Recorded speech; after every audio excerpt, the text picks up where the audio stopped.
Alors, je ne sais pas, Nazanne-Négron, combien de foyers ont vu, ont vu de telles augmentations arriver, mais je pense qu'il ne doit pas y en avoir beaucoup. Alors, ça ne remet pas en cause ce que mérite ou ne mérite pas un maire pour le travail qu'il fait. Alors, je rejoins un peu aussi ce qui a été dit. Ce sont des indemnités, hein, ce n'est pas un salaire. Maire, ce n'est pas une profession, c'est une charge. Donc, ce que je veux dire, c'est qu'il me semble un petit peu abusé vu le contexte actuel, qui est un contexte où un grand nombre de nos administrés sont dans la difficulté et vont être dans de grandes difficultés cet hiver, du fait de l'inflation, du fait du coût de l'énergie. Et là-dessus, en vous augmentant quand même de 19%, ben vous grévez le budget de la commune, ce qui nous obligera plus tard à augmenter encore une fois les impôts. Je pense que c'est une décision qui est d'abord qui sont vous resterez avec ces deux premières décisions que vous prenez. Et monsieur le maire, moi je peux vous dire, vous n'avez qu'une seule opportunité de prendre une première bonne décision et une seule opportunité de faire une première bonne impression. Donc saisissez-la et attendez, comme vous l'avez proposé d'ailleurs, vous nous avez dit, je vais vous montrer, vous allez voir ce que vous allez voir, et on verra dans un an ou on verra à la fin de la mandature. Eh bien, voyons dans un an, et ça sera avec un grand plaisir que je soutiendrai une augmentation au taux maximal, qui d'ailleurs n'est pas une généralité. Hein. La majorité des maires en France ne sont pas au taux maximal. Donc, faites vos preuves, monsieur le maire, puisque vous êtes nouveau dans la fonction. On se revoit dans un an, et je vous jure que vous aurez tout mon support pour voter cette augmentation. Maintenant, je voterai contre ces indemnités, parce que aussi bien la vôtre que celle du premier adjoint, je les trouve dans le contexte actuel indécentes, mais elles ne correspondent pas à mes valeurs, elles ne correspondent pas à l'état du temps, et surtout, et je conclurai là-dessus, elles ne correspondent pas aux valeurs d'Agir Ensemble pour Nazanne-Négron. Voilà.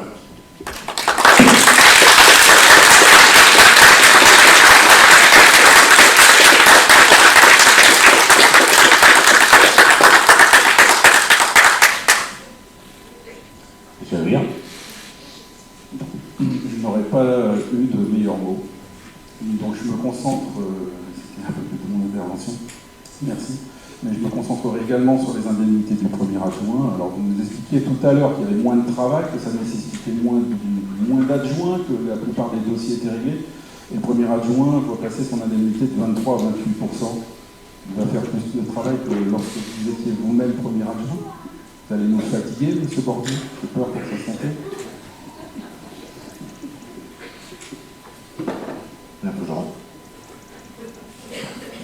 Merci.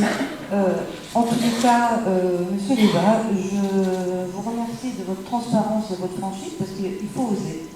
Ce que vous venez de dire là, en tant que membre de la majorité, chapeau bas, mais bon.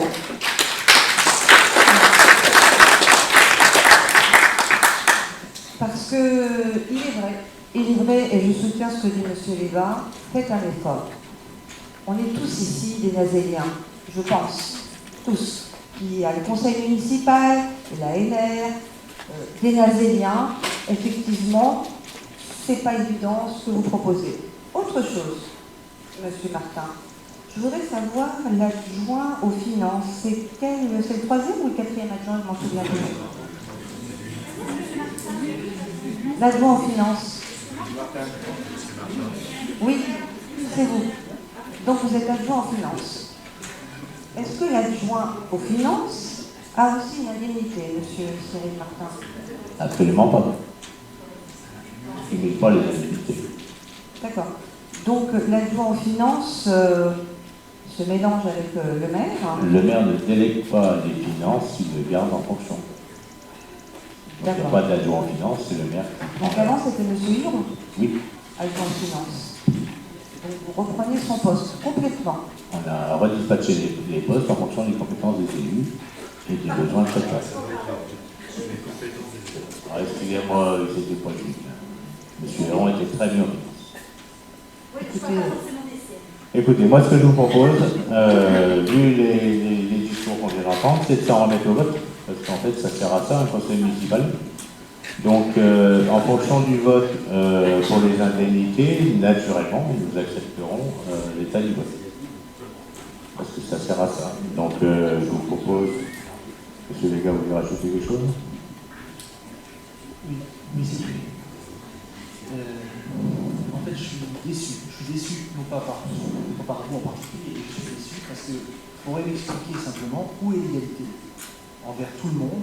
Parce que moi, quand je me présente face à un employeur, je dois prouver ce que je sais faire et négocier mon salaire.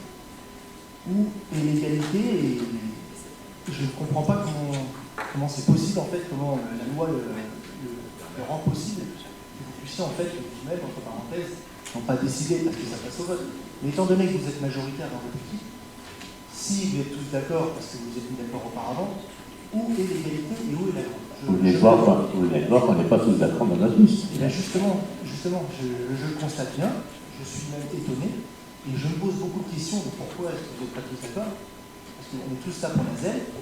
Tout le monde a le droit de défendre ses idées sur ce sujet, comme vous le faites.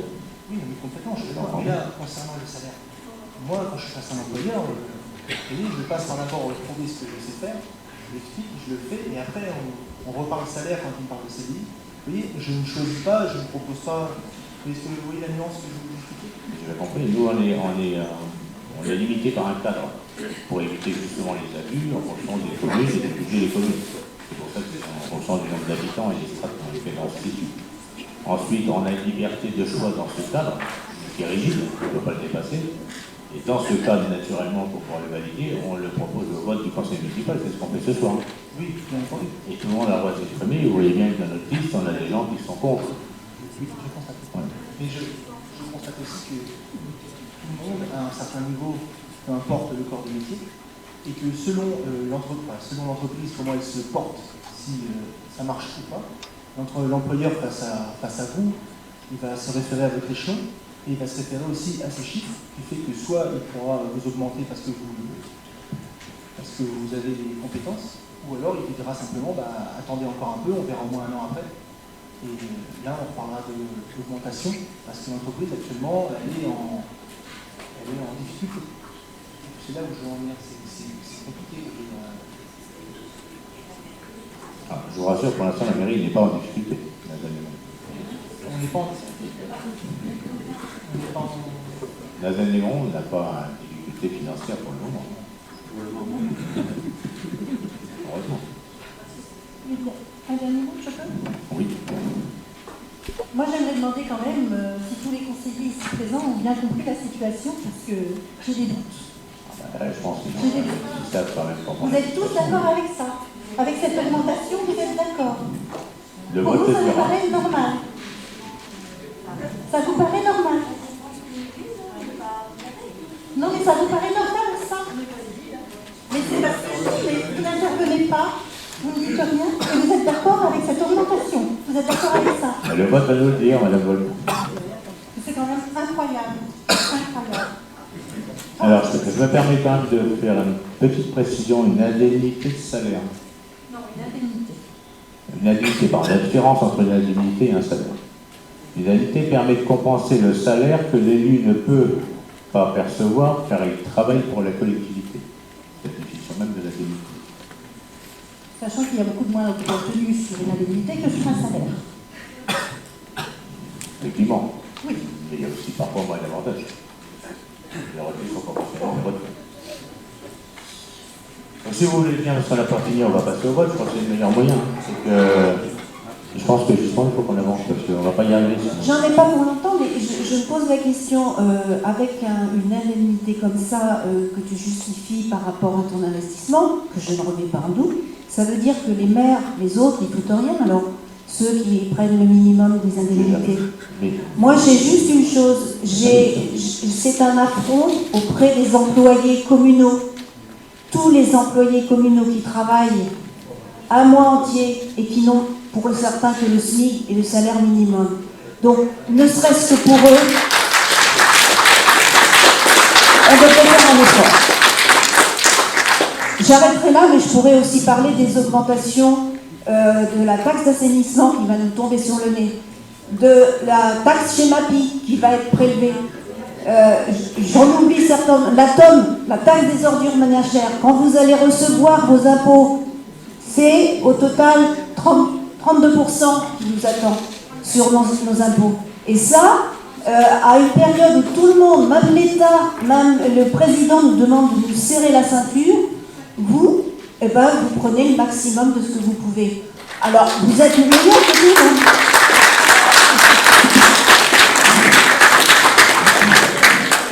Vous avez oublié aussi la communauté de communes et les difficultés financières qu'il y a, qu'il va falloir payer aussi. Parce que la GEMAPI et tout ça, ça en fait partie. Mais de toute façon, je ne pourrais pas intervenir à ce sujet puisque je ne siégerai plus. Bon, écoutez, j'ai bien entendu, je pense que tout le monde a eu le loisir d'entendre les avis de chacun, et c'est important que tout le monde puisse s'exprimer. Ça a été fait, donc encore une fois, nous allons proposer cette délibération au conseil municipal et naturellement nous irons au vote. Donc si la majorité est contre, nous réviserons notre position. Si elle est pour, elle est pour. Si vous voulez. Donc qui est contre?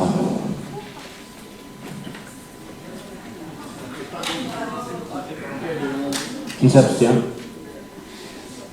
Merci.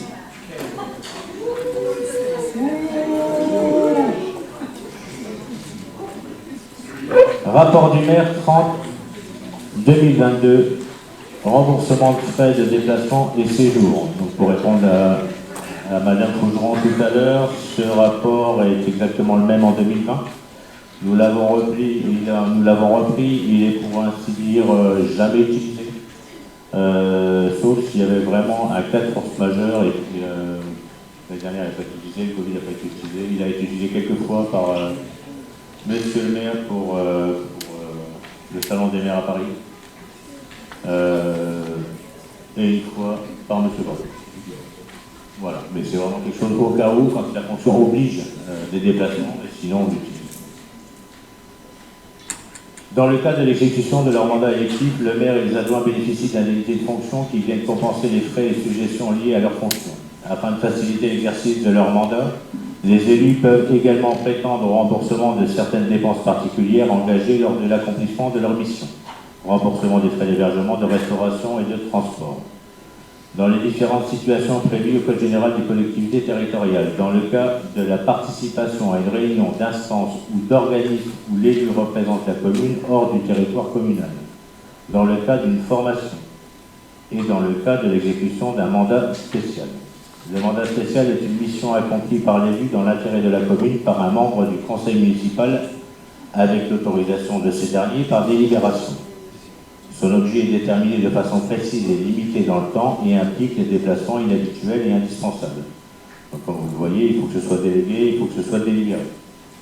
Peut être considéré comme un mandat spécial la présence du maire au congrès annuel des maires et des présidents de communauté, se tenant chaque année à Paris en fin d'année. Cette manifestation est l'occasion de rencontres avec des maires et des élus confrontés à des problématiques communes, le partage des expériences étant fortement enrichissant.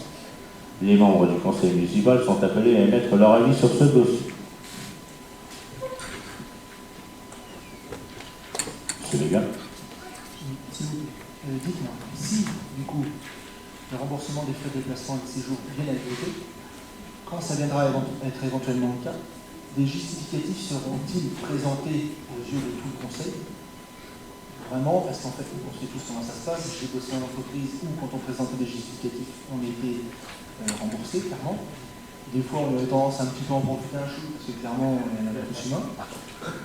Je pose la question, est-ce que vous présentez des justificatifs au conseil qui diront simplement, voilà, ça se fait parce que c'était obligatoire, mais pas plus en abusant? Alors, au conseil, non, obligatoirement. Par contre, effectivement, on ne peut pas faire prendre en compte des frais s'il n'y a pas de justificatif comptable. Et ça, c'est juste pas possible, mais ça, je peux laisser répondre techniquement M. Mardon, si vous le permettez. On ne fait pas ce qu'on veut.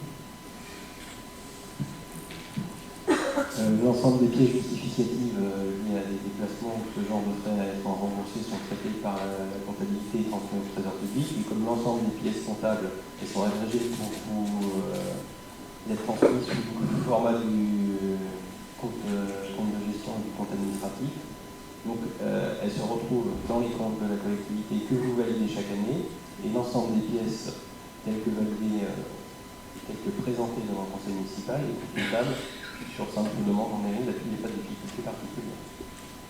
D'accord. Donc le conseil municipal décide de la prise en charge par la commune des frais de mission, frais de séjour et de transport et le cas échéant des frais d'inscription et des frais annexes dans le cadre des mandats spéciaux confiés par le conseil municipal. Action menée par des élus à l'extérieur de la commune pour le compte de la collectivité, réunion dans des instances ou organismes où les élus représentent la commune lorsque la réunion a lieu hors du territoire de celle-ci. Formation pour les élus locaux.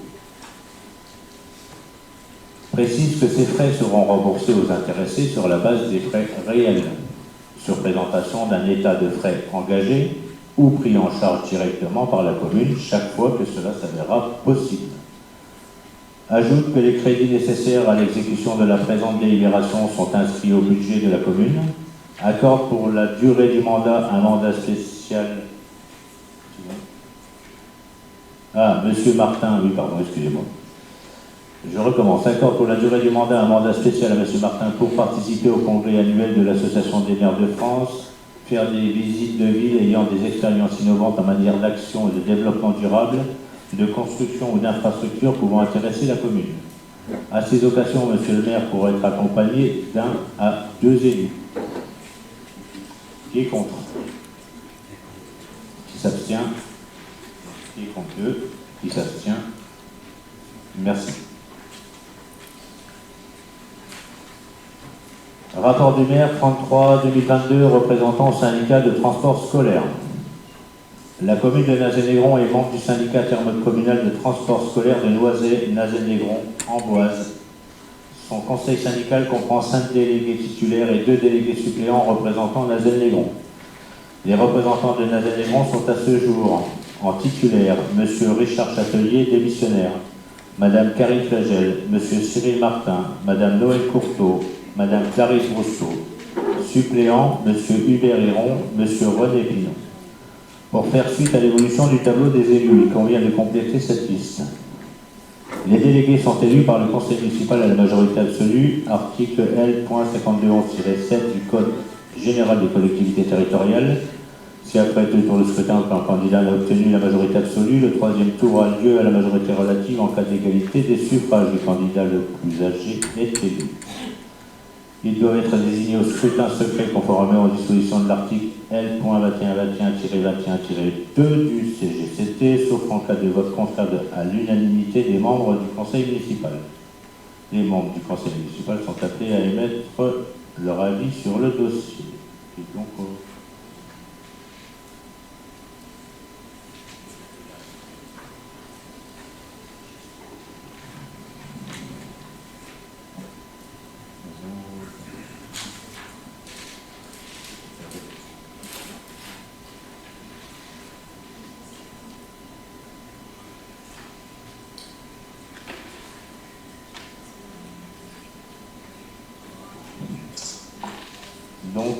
en remplacement de M. Richard Châtelier, démissionnaire, c'est M. Hubert Héron qui monte à sa place.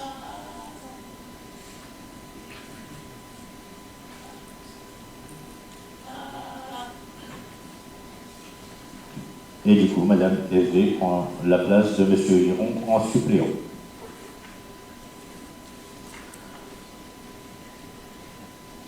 Si vous en êtes d'accord, on passe au vote. Le conseil municipal décide de ne pas procéder à un vote au scrutin secret conformément aux dispositions de l'article L.2121-21-2 du Code général des collectivités territoriales, et lié en son sein au scrutin de liste à la représentation proportionnelle au plus fort reste 7 membres pour siéger au syndicat de transport scolaire ainsi qu'il suit. M. Cyril Martin, Mme Karine Flagel, M. Hubert Héron, Mme Noël Courteau et Mme Clarisse Rousseau ont été élus délégués titulaires. Mme Loressé et M. René Pinon ont été élus délégués suppléants.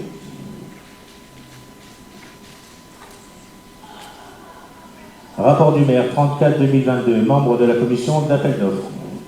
Selon l'article L.1411-5 du CGCT, la commission d'appel d'offres est composée d'un président, le maire, et de 10 membres élus, 5 titulaires et 5 suppléants par le conseil municipal en son sein à la représentation proportionnelle au plus fort reste. Contrairement à d'autres commissions qui n'ont qu'un rôle... On n'a pas voté la visite précédente. Elle a juste été élue, mais on n'a pas voté. Merci Madame Wolf. Excusez-moi. Qui est contre, pardon. Donc on revient sur les représentants au syndicat de transport scolaire. Pardon. Qui est contre? Qui s'abstient? Je vous remercie.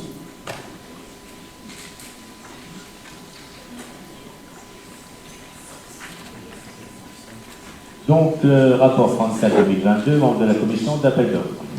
Selon l'article L.1411-5 du CGCT, la commission d'appel d'offres est composée d'un président, le maire et de 10 membres élus, 5 titulaires et 5 suppléants par le conseil municipal en son sein à la représentation proportionnelle au plus fort reste.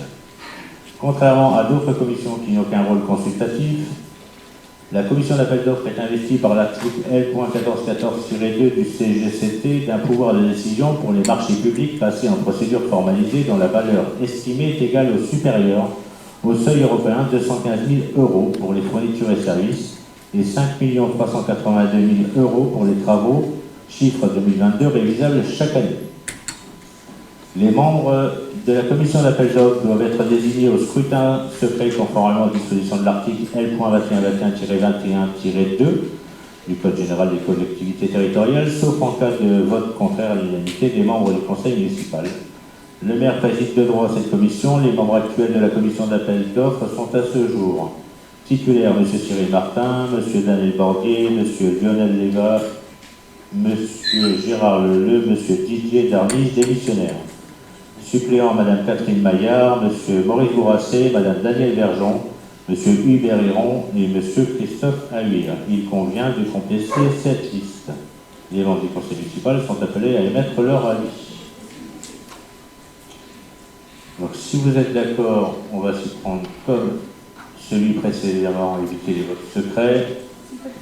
Monsieur Hugo a une question. Oui, j'avais une question. Je pense que quelqu'un s'est déjà proposé. Mais concernant la commission d'appel d'offres, pourquoi est-ce qu'il n'y aurait pas un membre de chaque équipe autour de cette table? Pour une certaine transparence, une certaine équité, une certaine démocratie, une certaine unité. Je vous pose la question. C'est proportionnel aux représentations du conseil municipal. Je comprends bien, mais c'est-à-dire que nous, en fait, on compte pour du beurre. C'est pas de l'égalité, c'est pas du tout quoi, c'est bizarre. Vous voyez ce que je veux dire? Effectivement. C'est le pourcentage qui est trop faible. Madame Wolf? Oui. Pourquoi Didier est encore cité là alors qu'il était démissionnaire il y a plus d'1 an? Parce qu'on n'a pas modifié la délit. Donc on en profite pour le faire. Il était resté inscrit. On ne l'avait pas passé en conseil municipal. Heureusement qu'il n'y avait pas besoin de cette commission. C'est vrai qu'on s'en sert plus. Le conseil municipal élit en son sein au scrutin de la liste où la représentation proportionnelle au plus fort reste 10 membres pour siéger à la commission d'appel d'offres, ainsi qu'il suit. Donc il vous est proposé M. Hubert Hiron, M. Nicolas Rançon, M. Daniel Bordier, M. Lionel Léva, M. Gérard Leleu sont élus délégués titulaires. Mme Catherine Maillard, M. Maurice Bourrassé, Mme Danielle Verjon, M. René Pignon et M. Christophe Ahuir sont élus délégués suppléants. Qui est contre? Qui s'abstient? Merci.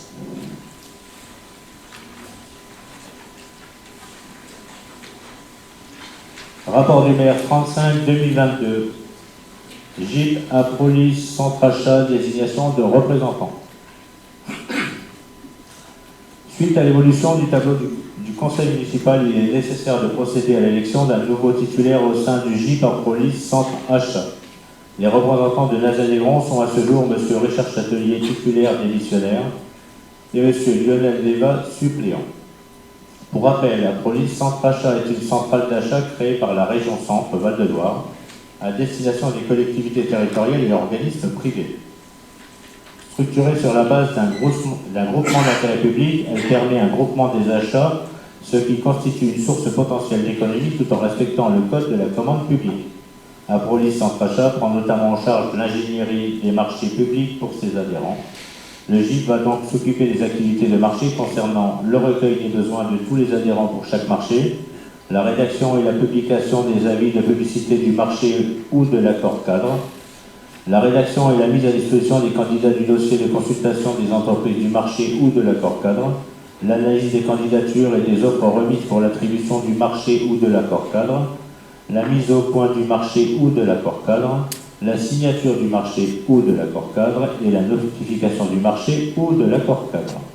Une fois le marché passé, la collectivité est responsable de l'exécution des marchés et le GIP n'intervient plus dans les relations entre la collectivité et l'entreprise titulaire. Les membres du conseil municipal sont appelés à émettre leur avis sur ce dossier.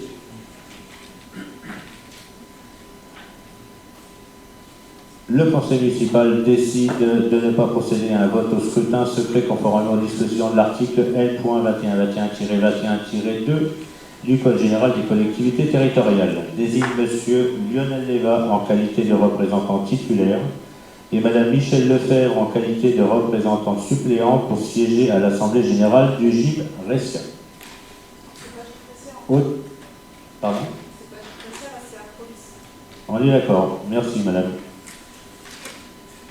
Autorise la maire à signer tout document pour l'application de la présente délibération et l'autorise à signer les éventuels avenants à la convention ou tout document en ce sens. Qui est contre ? Qui s'abstient ? Merci.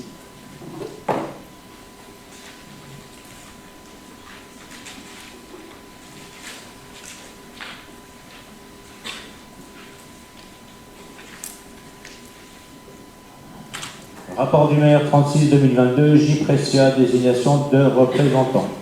Suite à l'évolution du tableau du conseil municipal, il est nécessaire de procéder à l'élection d'un nouveau suppléant au sein du GIP Ressia.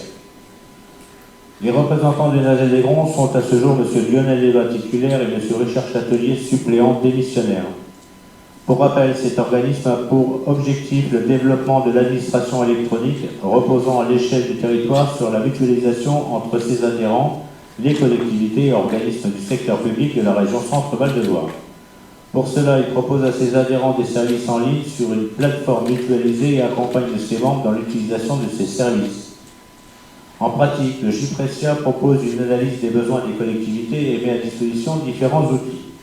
Un tiers de télétransmission pour télétransmettre les actes réglementaires et budgétaires au contrôle de l'égalité, un tiers de télétransmission pour télétransmettre les flux comptables à la trésorerie, l'interconnexion avec Chorus Portail Pro en mode échange de données informatiques avec ou sans connecteur avec le logiciel de finance, un parapheur électronique qui permet de valider un document ou flux par l'intermédiaire d'un circuit de validation, un gestionnaire de courrier électronique certifié qui permet d'avoir une preuve à valeur légale du moment de l'envoi, de la réception et du contenu de la communication, tout en assurant le respect des règles de territorialité des documents publics.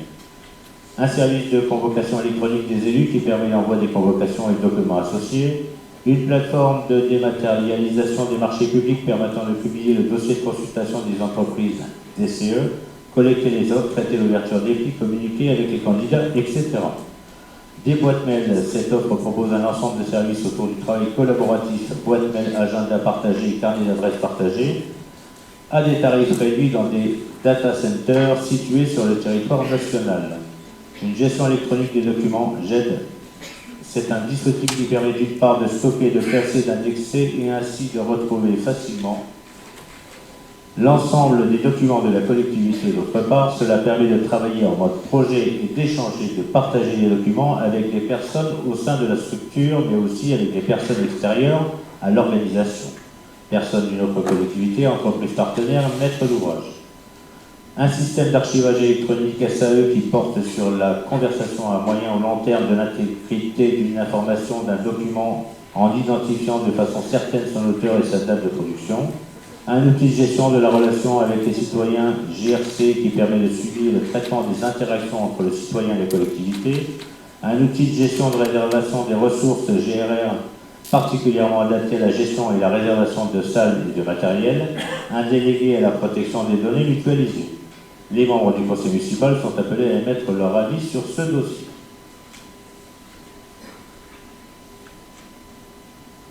Je vous propose de passer au vote. Le conseil municipal décide de ne pas procéder à un vote au scrutin secret conformément aux dispositions de l'article L.2121-21-2 du Code général des collectivités territoriales.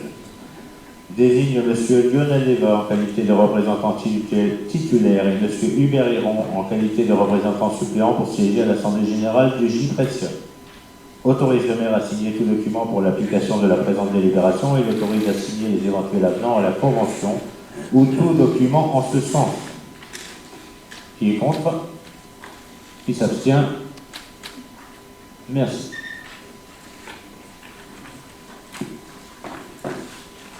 Eh bien, je vais pouvoir me reposer un petit peu. Je vais passer la parole à M. Bordet.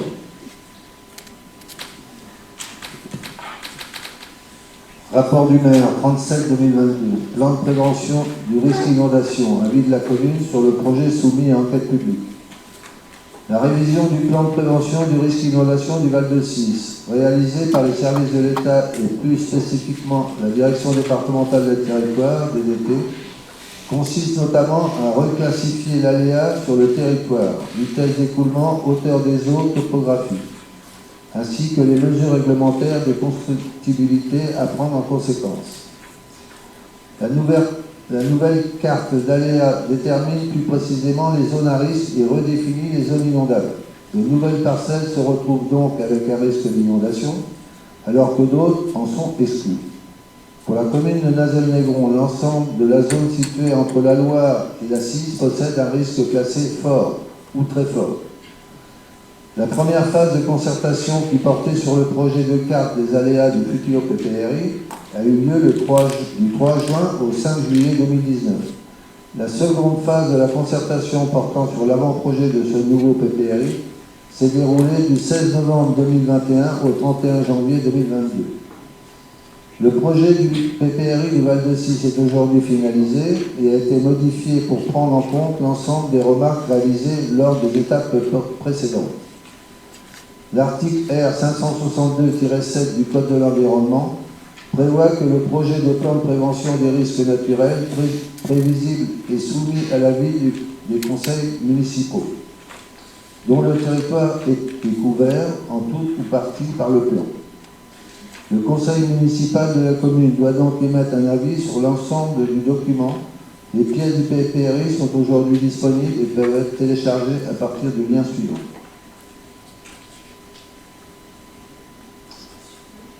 La version papier de ces documents fournis par l'ADT est consultable en mairie.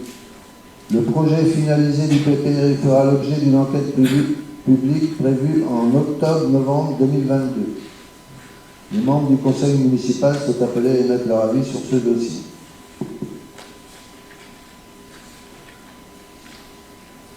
Oui, Madame Michel. Oui, c'est juste pour... on demande en fait le report de cette délibération, tout simplement parce que le lien fourni en fait pour accéder au flux ne fonctionne pas. Je voudrais savoir si quelqu'un dans l'Assemblée, parmi les conseillers, a réussi à accéder au lien. Oui, non, personne. Moi, personnellement, je n'ai pas pu y accéder. Donc, je ne vois pas pourquoi on délibérerait sur quelque chose dont personne n'a pu prendre connaissance. Vous pouvez prendre connaissance en papier à la mairie, mais... Voilà, oui, je comprends. exactement. Donc, sachant qu'on donne la possibilité, on dit que les documents sont disponibles en pièce jointe, on peut les télécharger, on donne accès avec un mot de passe. Désolé, moi, si je n'ai pas accès avec le mot de passe de chez moi, quand on fait par le conseil, voilà, on travaille tous. Hein. Quand on a envoyé la délib, on a fait l'essai en mairie sur un ordinateur de la mairie, ça fonctionnait très bien, et sur nos tablettes, ça ne fonctionne pas. Ben, sur mon ordinateur, ça ne fonctionne voilà. pas. Désolé. Donc, n'ayant pas pu accéder aux documents, je refuse en fait de délibérer, de voter cette délibération. Et j'estime en fait qu'on n'a pas à voter des documents dont on n'a pas pris connaissance. Pardon ?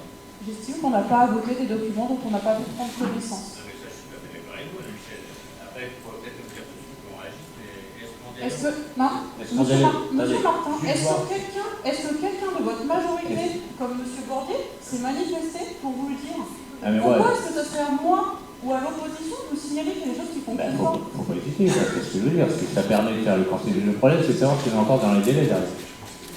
Moi, effectivement, on a le papier à la mairie, donc je ne vais pas chercher à appuyer sur le lien. Il dit lui-même qu'il n'a pas pu accéder, donc J'étais il pas aurait au courant. pu vous le signaler. Est-ce qu'on va ça pas, Jérémy? Parce que le prochain, c'est 11. Donc, si on reporte au prochain conseil, nous aurons un jour de retard. Ah ben, il faut assumer, hein. Moi, clairement, je ne vote pas les documents que je n'ai pas pu. Alors, est-ce que quelqu'un dans le conseil, en fait, est allé consulter le dossier? Je pose la question ouverte. Une personne a réussi à le télécharger.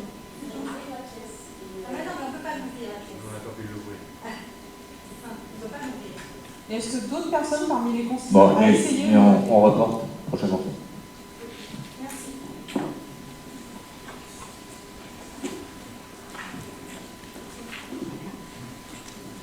Alors, rapport du maire 38-2022, je passe la parole à Madame Maillard.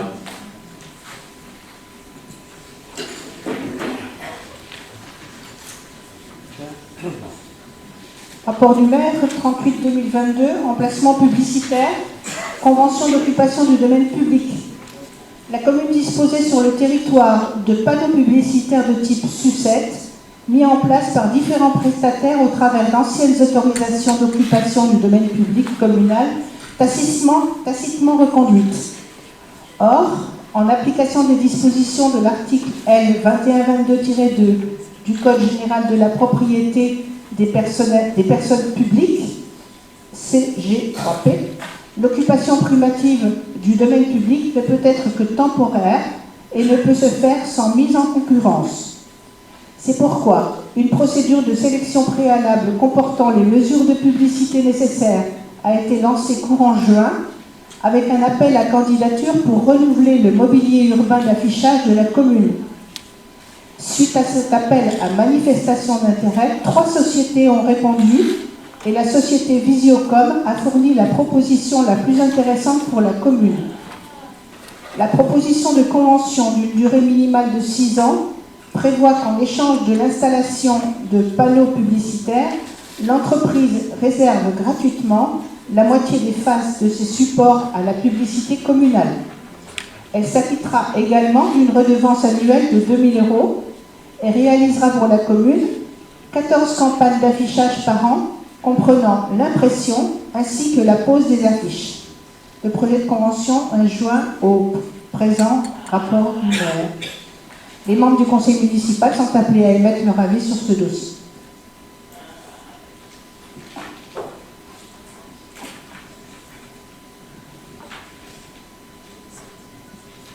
Je vous propose de passer au vote. Le conseil municipal valide la convention d'occupation. Monsieur Léga. Excusez-moi. Je vous en prie. J'étais juste en train de poser une question à Corinne, c'est pour ça que j'ai mis un petit peu de temps. Suite à cet appel d'offres qui s'est fait, avez-nous, est-ce que vous avez transmis les résultats de cet appel d'offres ou à quel moment on a été mis au courant des réponses de ces différentes entreprises? En commission, comme toujours. Commission, on a pour ça. Confirme?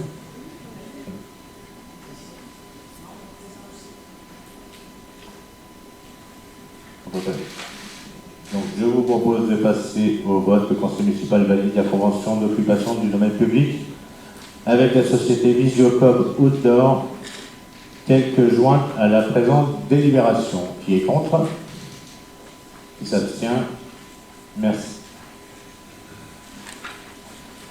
Rapport du maire 39-2022, je repasse la parole à M. Bordier. Donc, rapport du maire 39-2022, parcelle A792, acquisition.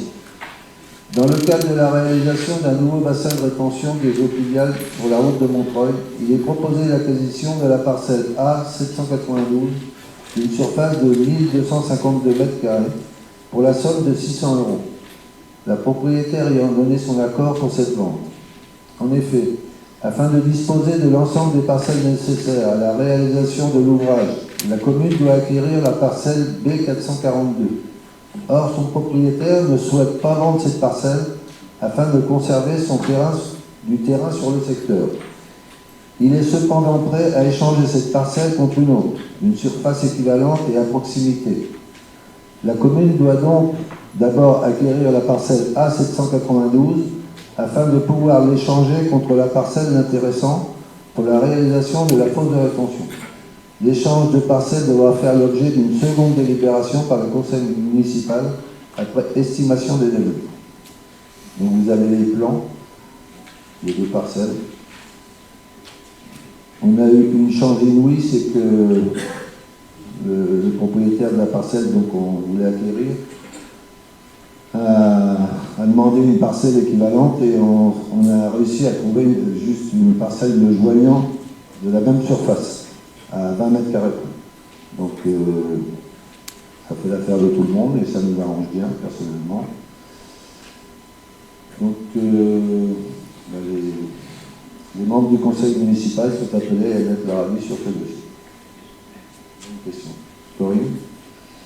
Oui, monsieur Bordier, j'avoue qu'il est quand même difficile, je ne sais pas si c'est vous qui avez trouvé ce plan, mais c'est quand même difficile de voir ce qui s'y passe. On voit très peu les noms. Est-ce que vous avez la possibilité de faire... Est-ce que c'est vous qui avez fait ça? Non. J'ai la chance de travailler sur une tablette et je peux la conduire à dire. Sur le papier, c'est difficile.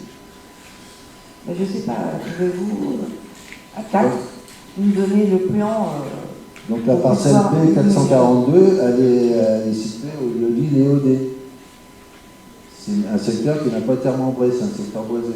Parce que là, c'est pareil, c'est difficile de voter quelque chose qu'on ne voit pas. Et la parcelle A792, elle est située dans les Fonds Morins.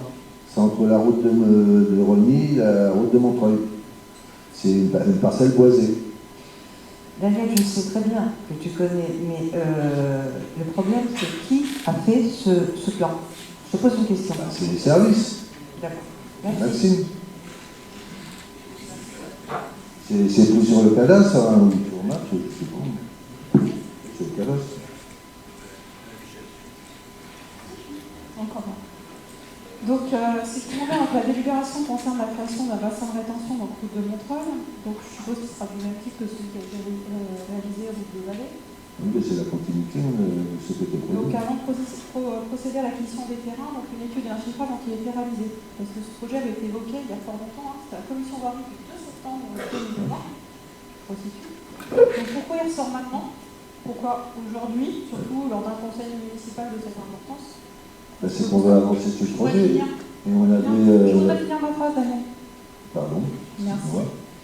Donc il aurait été souhaitable que le projet soit évoqué en commission avant de revenir à l'ordre du jour sous cette forme, pour moi. C'est très bien qu'on en reparle en conseil plutôt que d'acheter des terrains en commission, pardon, avant d'acheter des terrains en conseil municipal pour un projet dont on n'a pas parlé depuis plus de 2 ans.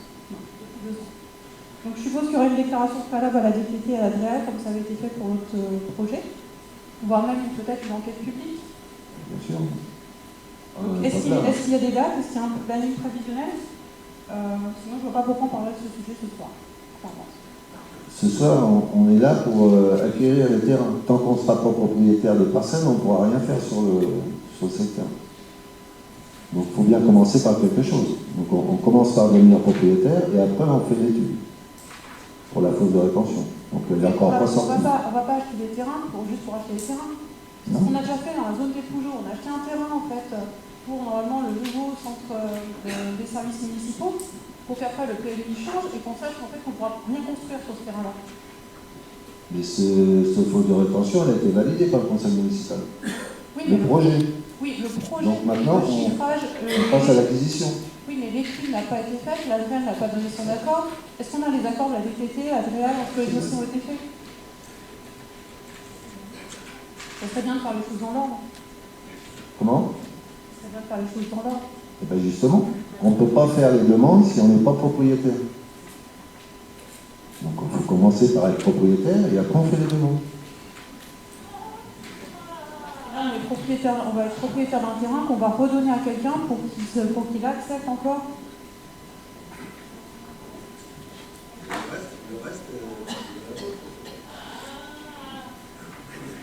Pour construire ce pôle de rétention, il y a d'autres parcelles. Et là, on est devenu propriétaire. On les a, ou il y en a encore une, je crois.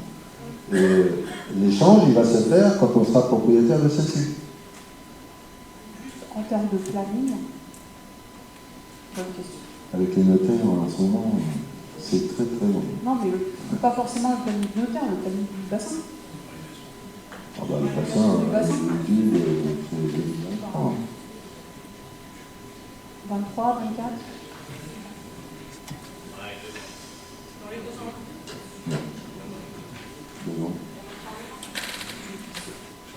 De toute façon, si on n'avance pas ce dossier, on ne pourra pas en sortir. Hein. Si on n'est pas propriétaire, on ne peut rien faire. Donc, voilà.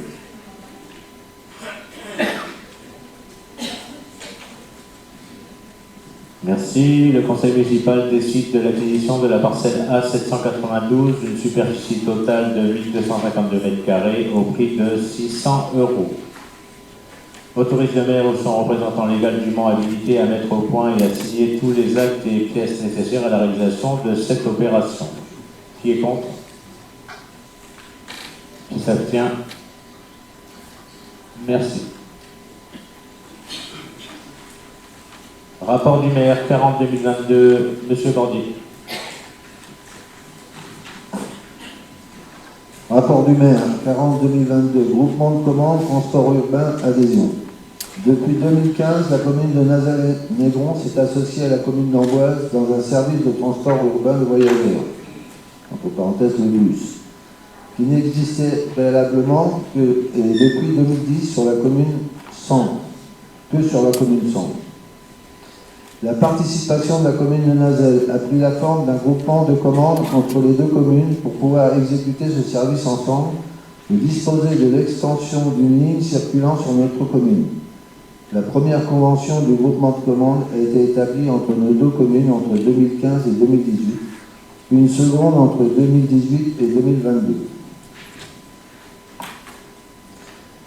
Le prestataire retenu pour le marché sur les années 2018 à 2022 est l'entreprise HM Voyage Alliance Atlantique, 79 200 partenaires. Le bus dessert le territoire de Nazaré-Négron via 3 allers et retours quotidiens, du lundi au samedi et 2 allers-retours le dimanche, pour un coût annuel 2022 de 37 866,48 € TTC. Afin de poursuivre ce service à la population, à compter du 1er janvier 2023, le marché public de transport doit être relancé et pour ce faire, une nouvelle convention de groupement de commandes doit être conclue avec la commune d'Amboise. Le projet de convention de groupement de commandes est joint au présent rapport du maire. Les membres du conseil municipal sont appelés à émettre leur avis.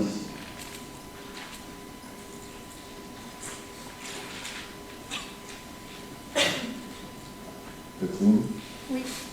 Donc à propos de cette convention de groupement de commandes, il y a quand même quelques petites choses qui ne vont pas. Notamment, déjà dans l'intitulé, enfin, ça m'a intitulé, mais il est marqué la ville d'Amboise, 60 rue de la Concorde, ça n'est pas ville, c'est le mot commune qu'il faut utiliser, idem pour Nazaré. Ensuite, au niveau du préambule, en vertu de quelle base légale la commune d'Amboise est-elle autorisée à passer un appel d'offres de transport public? Ici, rien ne le précise. En ce qui concerne la désignation du coordinateur, le fait d'être coordinateur, on nous dit là, la ville d'Amboise est désignée coordinateur du présent groupement de commandes. Le fait d'être coordinateur ne signifie pas que l'on soit décideur. Amboise n'a aucune qualité pour décider ni du trajet ni des horaires du bus circulant à Nazaré.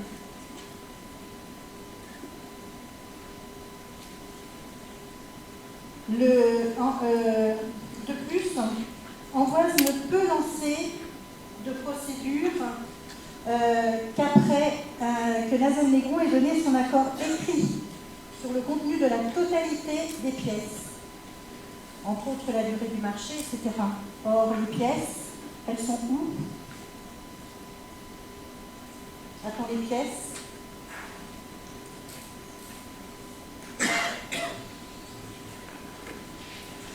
On nous dit que le cas échéant, le coordinateur est en charge, le cas échéant, d'apporter tout rectificatif en cours de consultation. Alors oui, en effet, mais uniquement avec l'accord formel et préalable de Nazanne-Négron.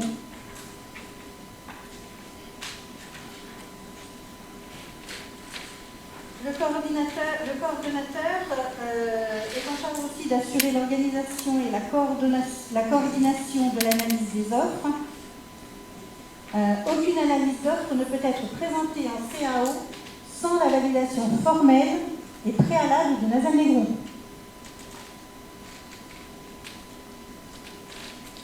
Le cas échéant, le coordonnateur est également en charge de convoquer et d'organiser la commission d'appel d'offres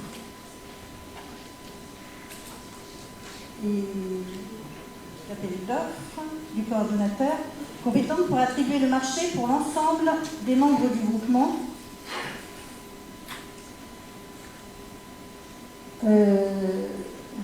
Pour tous les échanges avec les candidats, les correspondances des candidats doivent être transmises à Nazanne-Négron sous 24 heures. Les courriers aux candidats doivent être validés par Nazanne-Négron avant transmission. Est-ce que tout ça, ça se fait? C'est comme ça que ça doit se faire. Hein. J'ai fait appel à un cabinet d'études qui, gracieusement, a apporté son expertise. Donc c'est comme ça que les choses doivent se faire. Il faut arrêter que Nazanne-Négron laisse à Amboise la main sur cette convention. Non. Ah bah si, c'est une convention, c'est marqué. Convention du groupement de commande.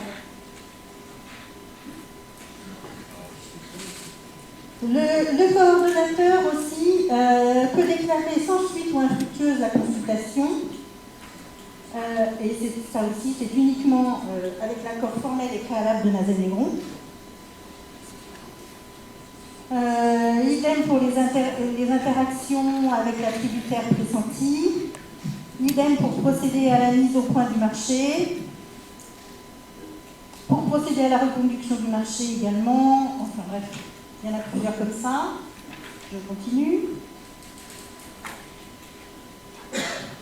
En cas de recours à une procédure adaptée, le coordonnateur définit seul, après concertation avec le second membre du groupement, les modalités de passation du marché dans le respect des principes de la commande publique.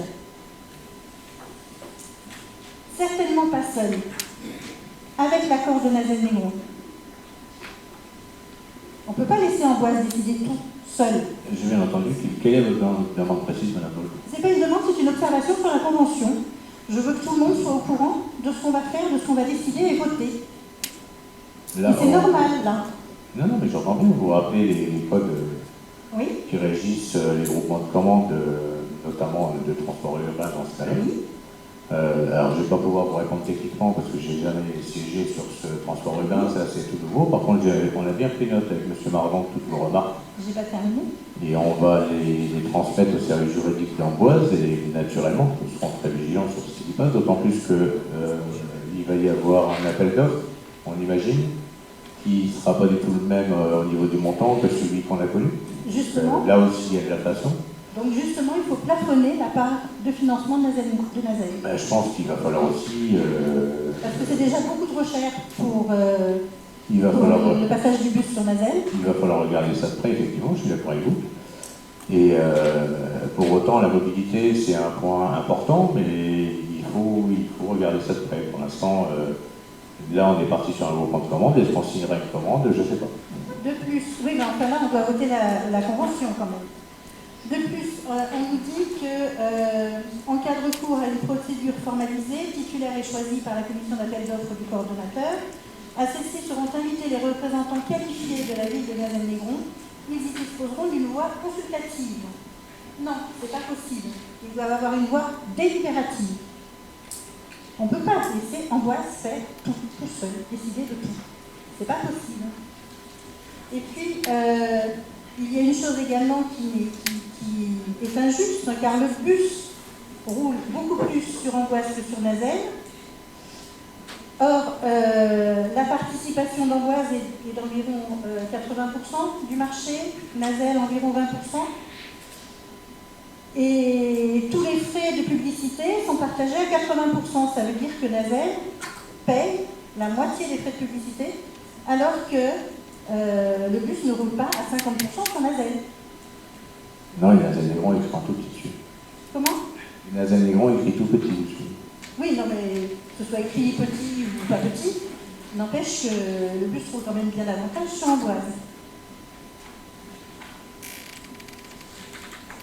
Et une dernière chose, en cas de condamnation au versement de dommages et intérêts par une décision devenue définitive concernant la procédure de passation des marchés publics, entrant dans le champ d'application de la Convention, les membres du groupement en supportent à égalité la charge financière. Certainement pas. S'il faut payer les dommages et intérêts, c'est qu'ils ont fait une faute de procédure, eux, Amboise, pas nous. Donc c'est à être payé à 100%. Donc ils doivent nous proposer la forme du marché, la forme de la mise en concurrence, et Nazelle Négron doit donner son accord dans tous les cas et dans tous les échanges de courrier, dans toutes les décisions qui sont prises. Il n'y a pas de raison qu'Amboise fasse toujours tout seul. Elle est à retravailler, cette convention. Elle ne peut pas être votée dans cet état-là. J'avais déjà abordé le sujet sur le précédent mandat et sur le précédent marché. Je n'avais pas eu d'écoute. Là, j'ai quand même demandé à un cabinet, à un expert. Et tout ça ne va pas du tout. Pas du tout. Il faudrait vraiment, à la limite, faire une étude, réaliser une étude. On ferait plus d'économies avec ça que de payer 37 000 € et certainement sur le prochain marché beaucoup plus que 37 000 € pour le peu que le bus vient sur Nazelle. Et le nombre de personnes qui... Oui, je serais curieuse de savoir d'ailleurs quelle est la fréquentation sur Amboise et sur Nazelle. 5 par jour. Voilà. Donc la convention, elle doit être travaillée, elle ne peut pas être acceptée comme ça. Là, c'est de l'argent. Là, si on veut faire des économies, là, c'est de l'argent mis par les fenêtres et en plus, on en donne à Amboise. Ils peuvent se réjouir, on va déjà leur en donner suffisamment comme ça. Alors, oui, pour autant, on était tous d'accord qu'il fallait de la mobilité entre Nazelle et Amboise. Oui, mais pas à n'importe quel prix, pas n'importe comment. Effectivement, on peut se poser la question. De toute façon, le prix il sera systématiquement plus cher. Il faut le ça va se poser. Et effectivement, pourquoi il y a si peu de personnes qui utilisent ce bus, qui pour autant ne coûte rien, parce que là, c'est une action publique plutôt intéressante. Je ne sais pas. Oui. Alors, faire appel à un cabinet d'experts, à un cabinet d'études, à ce moment-là. Et puis, soyons plus rentables, plus... On ne sera jamais rentable avec la mobilité. Jamais.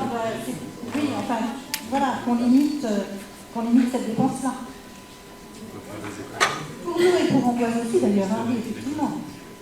Et qui accompagne tout le marché.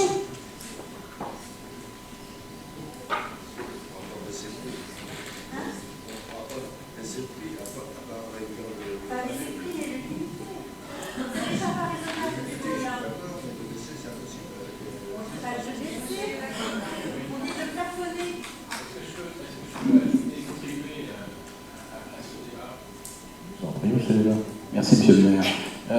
Oui, alors, faut savoir que le transport de bus, aujourd'hui, c'est un sujet auquel sont confrontées toutes les communes de France. Et on a, justement, à travers les sucettes, on a eu l'occasion de pouvoir être en contact avec Visiocom. Et le premier métier de Visiocom, c'est absolument pas les sucettes, le premier métier de Visiocom, c'est de mettre à disposition des collectivités locales des bus gratuitement. Et Visiocom se rémunère en faisant de la publicité sur ces bus. Donc en effet, la convention avec Amboise, je pense, mérite d'être réfléchie aujourd'hui, peut-être au bénéfice d'Amboise et de Nazelle, mais peut-être au bénéfice de la communauté de communes, parce que vu ce qu'on va devoir trouver comme économie dans les mois et les années qui viennent, je pense qu'avoir essayé au moins de creuser cette piste des bus gratuits sur ce leader français du transport gratuit pour collectivités territoriales, ça vaut le coup de passer quelques heures sur le sujet. Voilà ce que je voulais dire. On discutait avec Jérôme pendant que tu exprimais Lionel, et merci. Je crois que la question elle est relativement simple sur ce transport urbain pour envoi, si tu me permets. Je vais demander si on pouvait le reporter, ça nous aurait permis de pouvoir en débattre tranquillement, voir de le passer en commission, etc. Sauf que Jérôme me dit qu'en fait, on le passe ou on ne le passe pas, c'est-à-dire qu'il n'y a plus de bus à la rencontre. Parce qu'on est en sera harcelé. Pourquoi c'est toujours au dernier moment, dans l'urgence, on fait ça? Parce que, là, effectivement, sur ce coup-là, on aurait sans doute dû le travailler en bus, je suis d'accord, on ne l'a pas passé, on n'a pas eu le temps, ça nous est retombé dessus, ça nous a rappelé à l'ordre. Mais... Parce que moi, je suis prête à faire venir Mais moi, je ne suis pas en train de dire qu'il faut le faire ou pas le faire. Je suis prête à le faire venir et qui vous explique les enjeux qu'il y a. Sauf que, comme disait Jérôme, en fait, c'est aujourd'hui, soit on dit on veut plus de bus, on veut plus de bus. C'est-à-dire on assume qu'il n'y a plus de bus, on fait des économies, et on ne recherche pas une autre solution. Alors, est-ce que bon, d'accord, il y a 5 personnes, c'est déjà ça, mais est-ce que pour 5 personnes, ça ne vaut pas le coup de vraiment revoir la question? C'est comme les ondos, hein, quand on fait des sondages et qu'on voit qu'il y a 10 vélos qui prennent certaines routes, est-ce que ça vaut le coup d'y mettre 300 000 € des ondos?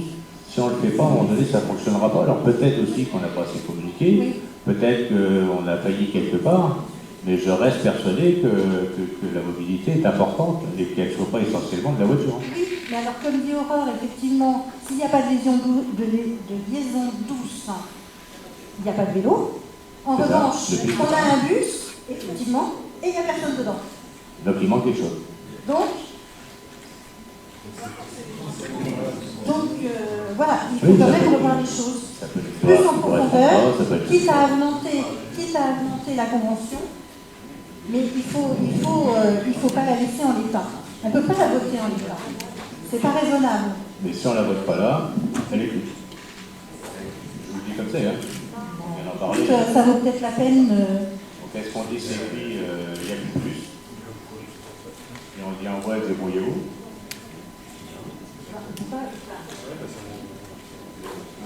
Je pense que même que si on faisait, ça rentrait en boîte. Je pense que si on votait contre, ça rangerait en boîte, pour être franc.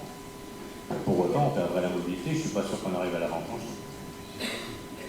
Ouais, mais enfin bon, alors là, si on dit Amboise va être content et puis tant pis pour nous, on n'a pas le choix, on est obligé de suivre ce qu'Amboise décide comme ça tout le temps. Non, il faut travailler, ça je suis pas sûr. Parce que là, c'est déjà 37 000 € sur le marché précédent. Le prochain, ça va être combien? L'idée, c'est l'appel d'offres de viande. Donc, on pourra très bien. En plus de ça, tu me dis plafonner. Il faut plafonner. À un moment donné, il faut prendre des précautions pour nos administrés. Plafonner, si on est au-delà de 1%, on pourra le considérer comme un fructueux, l'appel d'offres. On aura toujours moyen de remplir un appel d'offres à plus de 20% de la somme de précédente. Là, c'est l'argent des administrés qui part là-dedans et ils ne l'utilisent pas. C'est ça. Donc, à un moment donné, il faut arrêter de dépenser l'argent, de jeter l'argent par les fenêtres, parce que là, c'est ça. Hein. Monsieur le maire, peut-être pour conclure sur ce débat, je crois qu'il faut raisonner assez froidement et puis se dire, en effet, il y a cette convention, bon, mais pourquoi ne pas confier à des professionnels du sujet le sujet du transport en bus? Il y en a, il n'y a pas que les IOCOM, il y en a d'autres, ça ne nous coûtera rien. Et puis aujourd'hui, bon, on est en train de trifouiller une convention qui est ni fait ni à faire et qui est surtout gérée par des gens dont ce n'est pas le métier. Donc confions ça aux professionnels et vous devriez très bien le comprendre, vous qui avez eu dans le passé quelques responsabilités dans le privé. Je comprends très bien. C'est pourquoi j'ai fait appel à un cabinet expert. Je me permets de vous rappeler qu'on a fait ça parce qu'à l'époque on n'avait rien.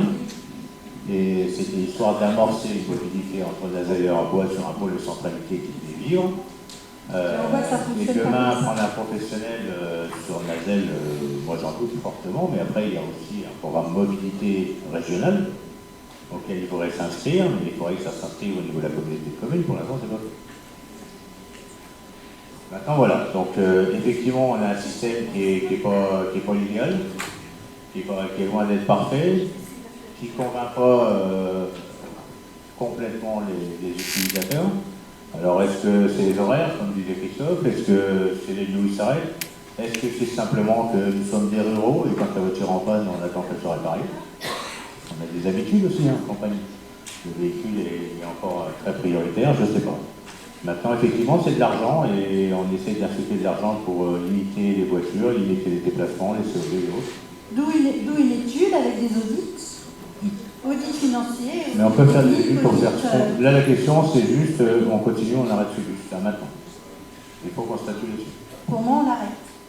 Le truc, c'est qu'on est encore au pied du mur. En fait, on me dit c'est soit on vote pour que ça continue, soit de toute façon après on n'aura plus rien.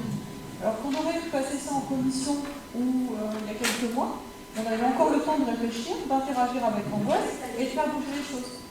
Non, on nous dit je suis pas soit sûr vous parce votez, que soit vous votez et on a encore un bus, soit on n'en a plus. C'est même pas voter pour une convention, c'est voter pour que le bus continue ou pas. en vrai, aussi. Ah, mais là, c'est un problème de timing, là. On ne décide pas un truc 2 mois avant que la convention arrive à échéance. Bon, le vote, encore une fois, il est là pour ça. Donc, on a mis conscience, je pense qu'on peut décider de voter ou pas pour la continuité de ce transport là-bas.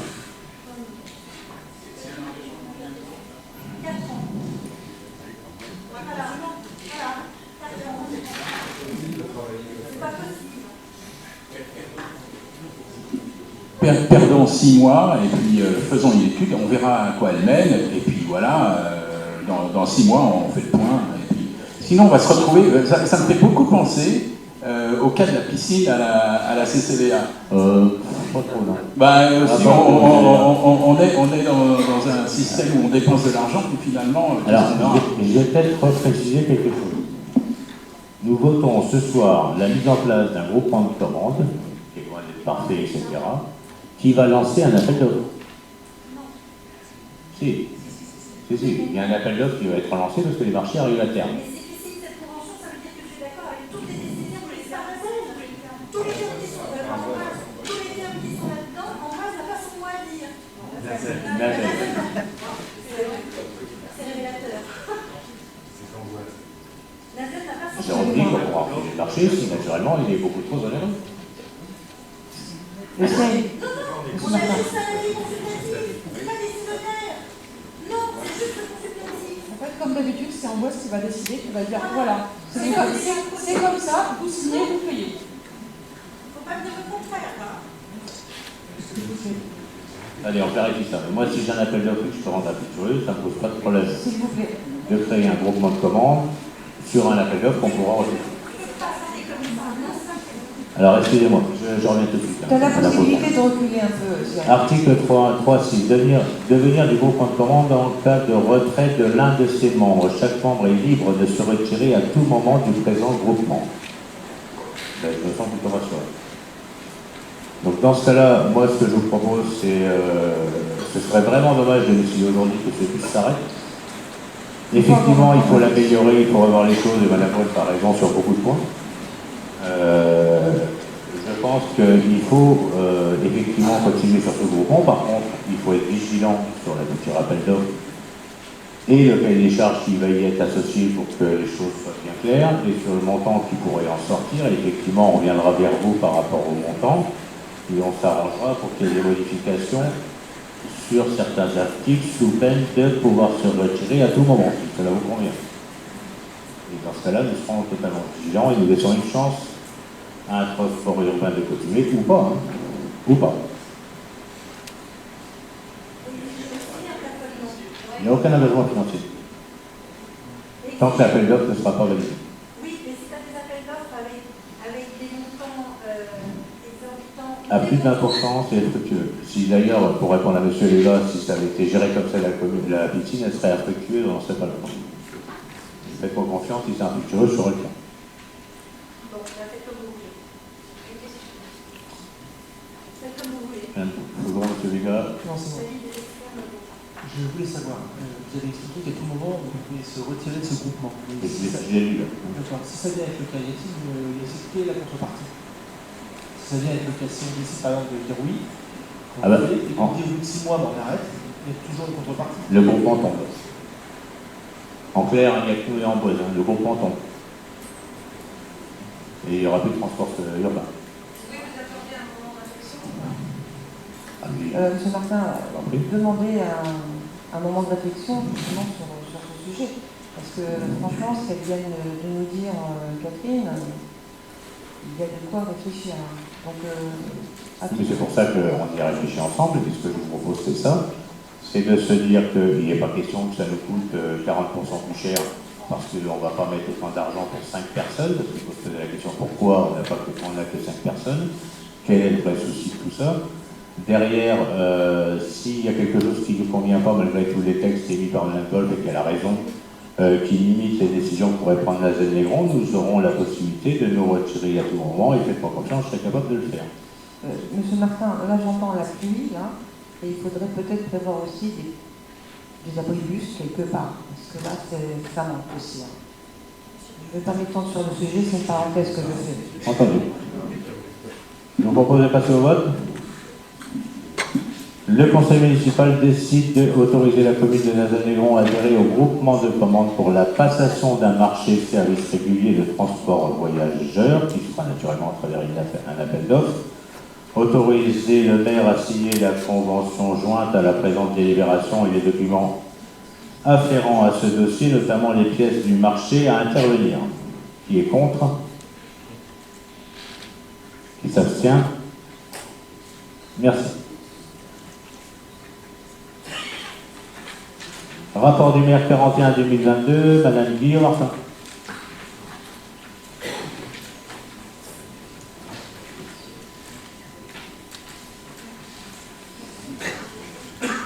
L'Union cycliste Amboise-Nazel-Négron a organisé le 7 mai et le 5 juin dernier 2 courses cyclistes sur la commune. Dans le cadre de l'organisation de cet événement, l'Union cycliste Amboise-Nazel-Négron a demandé le soutien financier de la commune à hauteur de 600 €. Les membres du conseil municipal sont appelés à émettre leur avis sur ce dossier.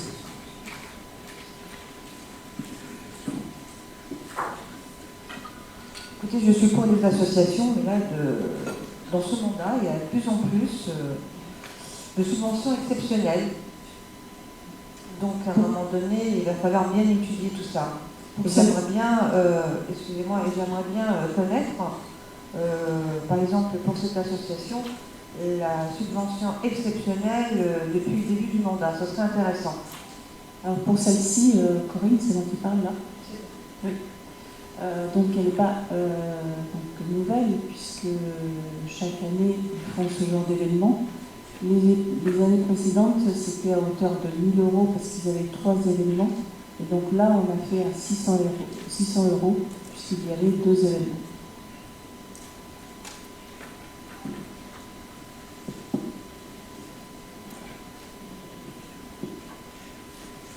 Et justement, elles sont exceptionnelles parce que comme ils n'ont pas toujours l'assurance de pouvoir réaliser leur manifestation, ça nous permet de les moduler chaque année en fonction de celles qui sont faites ou pas. Donc l'année dernière, ils ont touché 1 000 € parce qu'ils ont fait les 3, cette année, ce sera 600 parce qu'ils n'en ont fait que 2. C'est plutôt intéressant et juste tout ça. Le conseil municipal décide du versement d'une subvention exceptionnelle pour l'année 2022 de 600 € à l'association Union cycliste Amboise-Nazel-Négron, indique que les crédits nécessaires seront inscrits au budget 2022 de la commune. Qui est contre? Qui s'abstient? Merci.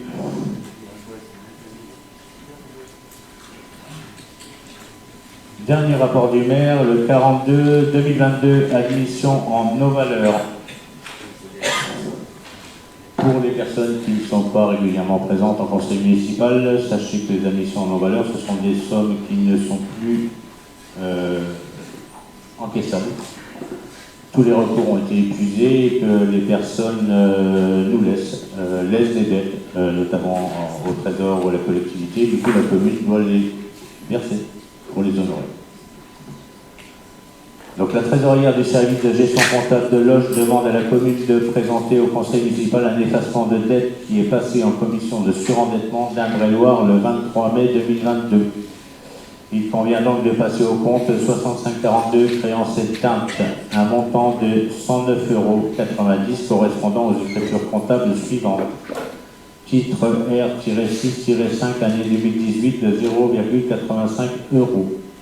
Titre R-2-62, année 2018, de 0,40 €. Titre R-5-70, année 2017, 0,30 €. Titre R-12-86, année 2016, 2,90 €.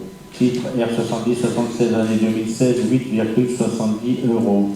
Titre R-76-62, année 2016, 5,80 €. Titre R-5-120, année 2019, 0,30 €. Titre R-749, année 2018, 0,35 €.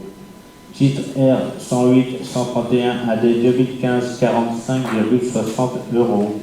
Titre R-92-131, année 2015, 15,20 €. R-71-85, année 2018, 5,25 €. Titre R-722, année 2020, 5,40 €. Titre R-11-152, année 2016, 11,60 €. Titre R-71-101, année 2018, 2,95 €. Titre R-121-52, année 2018, 4,30 €. Cette créance relève de factures du service périscolaire. Les membres du conseil municipal sont appelés à émettre leur avis sur ce dossier.